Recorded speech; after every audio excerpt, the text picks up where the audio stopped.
Aaron Rodgers, Drew Brees, Ben Roethlisberger, and Tom Brady. These four men have combined for 8 Super Bowl rings. It's no wonder they're often considered among the top 5 quarterbacks in the NFL. However, rings don't always tell the story. Dan Marino would easily be a top 5 all-time quarterback in the public eye if he won a Super Bowl, whereas nobody would call John Elway top 10 if he didn't win a pair of titles. There are a handful of superb, future Hall of Fame quarterbacks playing in the NFL right now that have yet to capture the prize that matters most. Here are the top 10 NFL quarterbacks still searching for that first elusive ring.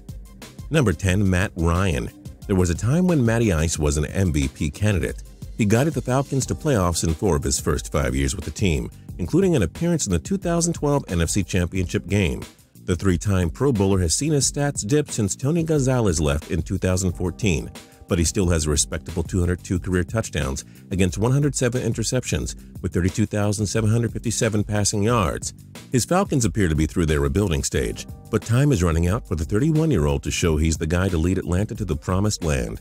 Number 9, Matthew Stafford. Stafford is like a tequila shot. You can't really tell if it's great or a waste of time.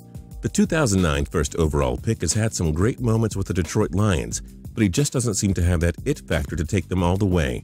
He has completed a respectable 60.9% of his passes and has tossed 163 yards against 98 interceptions.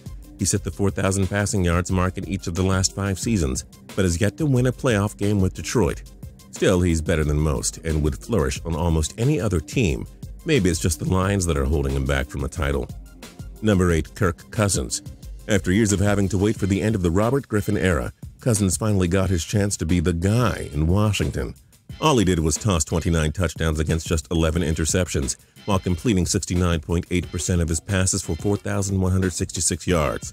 That was enough to guide the Redskins to a 9-7 record in their first NFC East title in 3 years. Cousins has firmly established himself as a legitimate starter. Jordan Reed, Deshaun Jackson, and Pierre Garçon gave him a trio of lethal weapons to work with. After backing up RG3 for 3 years, it's his time to guide Washington to glory. Number 7, Alex Smith. He doesn't put up mind-blowing stats, but Smith is a proven winner. Don't believe us? Then how did he just make the Kansas City Chiefs an 11-5 squad in his first year with the team after they won just 2 games in 2012? Huh? Smith has guided the Chiefs to 3 straight winning seasons and 2 postseason appearances. Don't forget his heroics to guide the San Francisco 49ers to the 2011 NFC Championship game as well. Smith loves the pressure moments, and his Chiefs are legitimate contenders. It'd be nice to see the top pick from 2005 get the ring he deserves. Number 6, Tony Romo. Romo can't catch a break. He finally shut up most haters in 2014 by guiding his Dallas Cowboys to the NFC divisional round, where a stupid catch rule prevented them from reaching the NFC title game. Romo looked poised to bring Dallas its 2nd consecutive NFC East title before a collarbone injury sidelined him for most of all of 2015.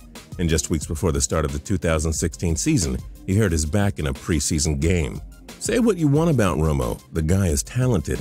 Unfortunately, his broken-down 36-year-old body may never give him the chance to silence the doubters once and for all with a Super Bowl. Number 5, Philip Rivers. Philip Rivers is to the San Diego Chargers what Barack Obama is to Congress. If they had the right people in charge that could work with him, his terrific efforts and hard work would pay off much more noticeably. Rivers has made 5 Pro Bowls, tossing 281 touchdowns, 41,447 yards, and completing 64.8% of his passes. This is without a solid ground game for the past 6 years in one of the NFL's worst offensive lines, and no team has been run worse since 2006, except Oakland and Cleveland, of course. The Chargers added some nice talent in 2016, so maybe they actually got the memo that Rivers needs all the help he can get from the other 52 players. Number 4, Andy Dalton. People would probably hate the Red Rifle if the Cincinnati Bengals market was as scrutinizing and high pressure as the one Romo has to face in Dallas. Dalton has been a huge success in Cincinnati, besides the fact that the team has yet to win a playoff game with him. He's been more consistent than you think, over 3,000 yards in each of his 5 seasons, and at least 20 touchdowns in 4 of them. Dalton has quietly emerged as one of the NFL's best in an AFC North division that features Ben Roethlisberger and Joe Flacco. But he's got to start winning playoff games. Number 3, Andrew Luck. The 2012 first overall pick did a lot of great things in his first year with the Colts. They went from 2-14 in 2011 to a trio of 11-5 records in his first 3 years with the team, winning 3 playoff games along the way. However, it all crashed down in 2015 when Luck's brutal offensive line and friction between management and coaching gave them a disastrous year. Luck missed half the season with a kidney injury and is poised to come back hard. After leading the NFL in touchdowns 2 years ago, there's no reason to think he won't be great again in 2016. Luck is going to drop the hammer on defenses for years, and he should eventually get his ring. The question is when, not if. Number 2, Carson Palmer. Palmer's first career playoff win against Aaron Rodgers and the Green Bay Packers this past January was not enough. His 3 sacks and 4 interceptions in the NFC Championship game dashed the Arizona Cardinals' Super Bowl hopes. Putting that aside, he's still one of the league's elite quarterbacks. It wasn't the case in Cincinnati or Oakland, but the power of Bruce Arians changes things. 40,036 passing yards and 259 touchdowns is no laughing matter. Arizona is arguably the team to beat in February. No excuses for Palmer. And number 1, Cam Newton. Who else would it be? The 2015 NFL MVP went on a tear during the 2015 season. He smashed the Seattle Seahawks Legion of Boom twice.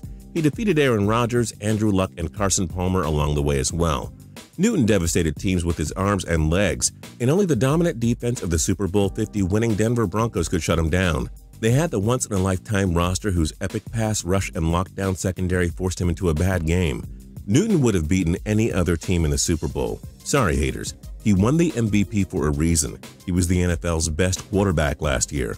Though that's up for debate now, he's the best quarterback who is ringless. Which of these quarterbacks do you think will win the Super Bowl first? Join us in the comments below. If you like this video and learned a thing or two, clicking the like button helps us out a ton and we appreciate it. If this is your first time coming around to Total Pro Sports though, subscribing is a great idea because we put out videos like this every single day. But as always, thanks for watching and we'll see you guys next time.